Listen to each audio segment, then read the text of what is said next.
بسم اللہ الرحمن الرحیم وعن انس رضی اللہ تعالی عنہ قال کلما خطبنا رسول اللہ صلی اللہ علیہ وسلم الا قال لا ایمان لمن لا امانۃ له ولا دین لمن لا عہد له۔ روایت ہے حضرت انس سے، حضرت انس بڑے پیارے صحابی ہیں نا، حضرت انس سے یہ بہت کم تھا کہ حضور ہمیں اس کے بغیر واعظ فرمائیں کہ جو امین نہیں اس کا ایمان نہیں۔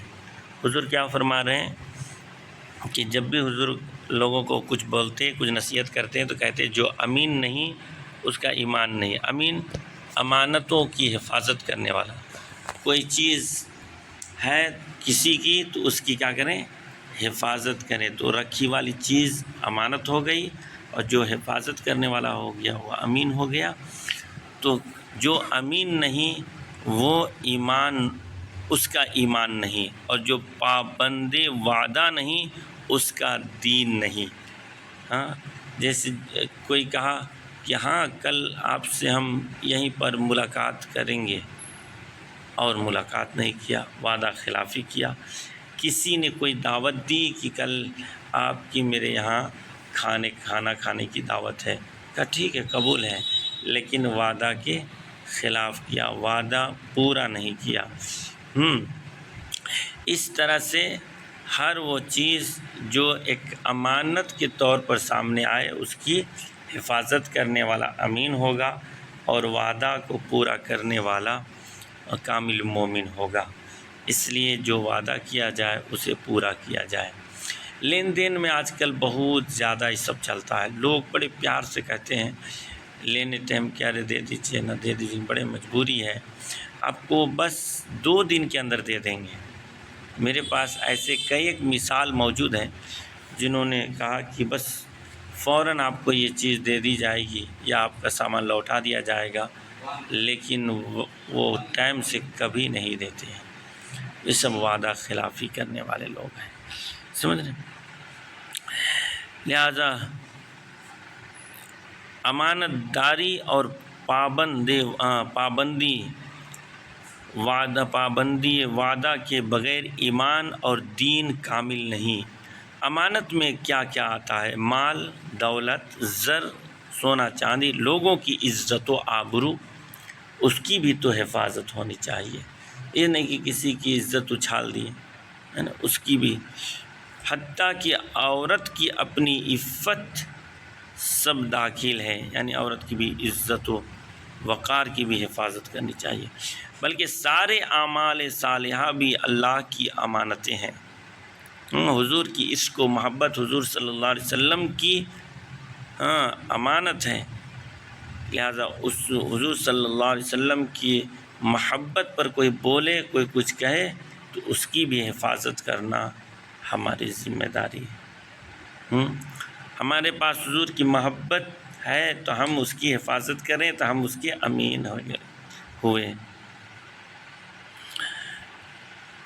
تیسری فصل ان عبادہ بن الصامت رضی اللہ تعالی عنہ قال سمعت رسول اللہ صلی اللہ علیہ وسلم یقول من شہد ان لا الہ الا اللہ وان محمد رسول اللہ حرم اللہ علیہ النار۔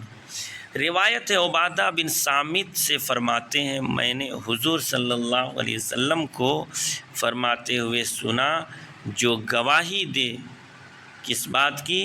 کہ اللہ کے سوا کوئی لائق عبادت نہیں ہے نا، کسی دوسرے کے لیے نماز ہم نہیں پڑھیں گے، کسی کے آگے سجدہ نہیں کریں گے، صرف اللہ کے لیے کریں گے، ہے نا۔ اور یقیناً محمد صلی اللہ علیہ وسلم اللہ کے رسول ہیں، ہے نا۔ اللہ تعالیٰ اس پر آگ حرام کر دے گا، جو شخص ایسا ایمان رکھے گا اللہ اس پر آگ کو یعنی جہنم کو حرام کر دے گا۔ مطلب کیا ہو گیا کہ جو بندہ اللہ کی گواہی دے اسی کی عبادت کرے، اسی کو عبادت کے لائق سمجھے اور حضور سے محبت کرے اور حضور کو اللہ کے رسول جانے، تو اللہ اسے جنت عطا فرمائے گا اور جہنم کو اس پر حرام کر دے گا۔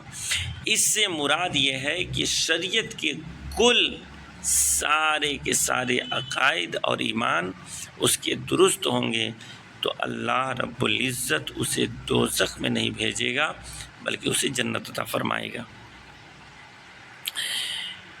وعن عثمان رضی اللہ تعالی عنہ قال قال رسول اللہ صلی اللہ علیہ وسلم من مات وهو يعلم انه لا الہ الا اللہ دخل الجنہ۔ حضرت عثمان رضی اللہ تعالی عنہ سے روایت ہے، فرماتے ہیں، فرمایا رسول اللہ صلی اللہ علیہ وسلم نے، جو یہ جانتے مانتے مر گیا کہ اللہ کے سوا کوئی لائق عبادت نہیں، وہ جنت میں داخل ہوگا، ہے نا۔ جو اس بات کو جانتے ہوئے مرے گا کہ اللہ کے سوا کوئی عبادت کے لائق نہیں، وہ جنت میں داخل ہو جائے گا۔ اس حدیث پاک سے بھی یہ سمجھ آیا، یہ معلوم ہوا کہ ایمان سب سے بڑی دولت ہے، ایمان کے بعد اور اعمال ہیں۔